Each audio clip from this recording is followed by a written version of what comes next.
Hello children, welcome to Mathematics Content Library for grade 10. Today we are going to revise the chapter Circles through its mind map. Circle is a set of points that are equidistant from a fixed point. O is the fixed point and the set of points that are equidistant, we call that equidistant as the radius of the circle, and O is the center of the circle. So radius, the distance between center of the circle to any point on the circle, is called as radius. Chord, the line joining any two points on the circle is called as chord. Here A and B are the 2 points on the circle, and the line joining these 2 points, that is AB, is called as the chord. Next, the diameter, the longest chord of the circle. The longest chord, that is the chord which passes through the center of the circle, will be the longest chord, and when a chord passes through the center of the circle, that is called as the diameter.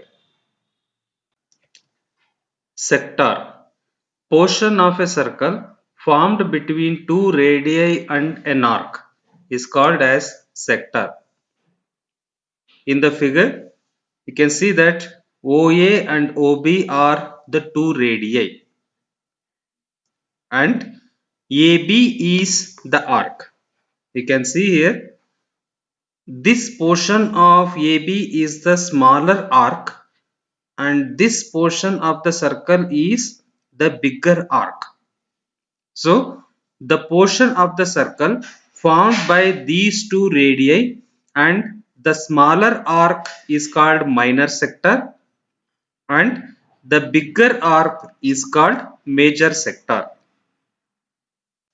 Next, segment, portion of a circle formed between a chord and an arc.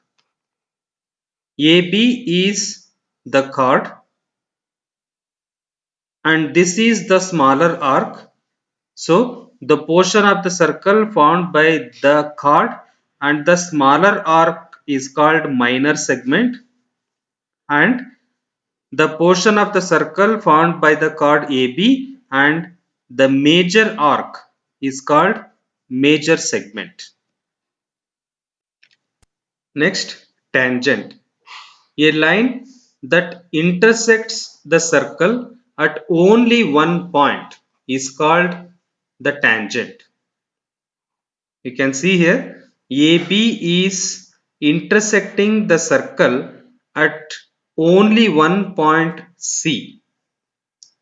So AB is the tangent to the circle, and we have to note here that there is only one tangent at a point of the circle.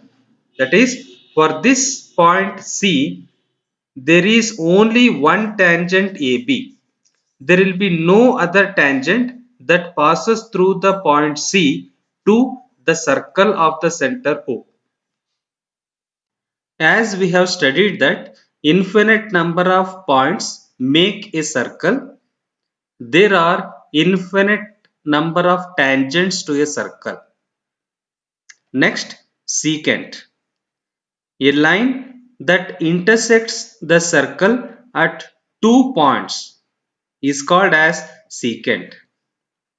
As we see in the picture, AB is a line segment that passes through the circle and intersects the circle at 2 points C and D. Therefore, AB is called as secant. There are infinite number of secants to a circle. A tangent intersects the circle at one point. A secant intersects the circle at 2 points. And there is no line segment that intersects the circle at 3 or more points. Now we will revise the theorems that are discussed in the chapter. Theorem 1. The tangent at any point of a circle is perpendicular to the radius through the point of contact. That is, OP is perpendicular to XY. So to prove this,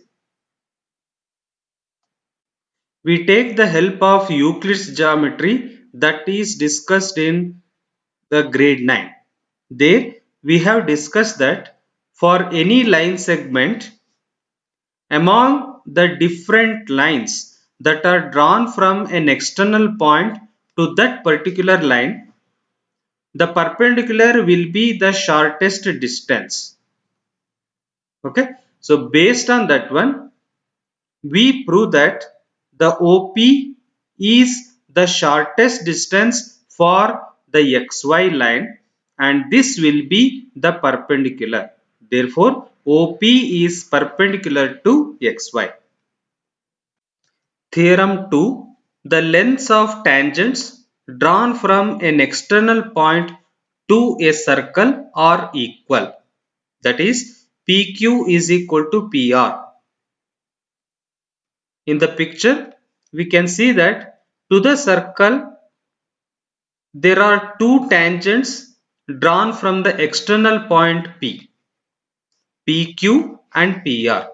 So to prove that PQ is equal to PR, we join these two radii, that is OQ and OR, and we also join OP.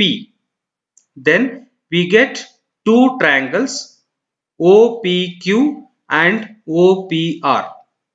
In these two triangles, OQ is equal to OR because they are the radii of the circle. OP is the common side, and OQP is equal to ORP, which is equal to 90 degree, because these are the tangents, so they are perpendicular to the radius. Therefore, by RHS congruency rule, the triangle OPQ is congruent to triangle OPR. Therefore, by CPCT, we can write that PQ is equal to PR. That's all about the chapter circles. I hope the revision through this mind map helped you to recall and revise the concepts and the theorems that are discussed in the chapter circles. Thank you, children. Have a nice day.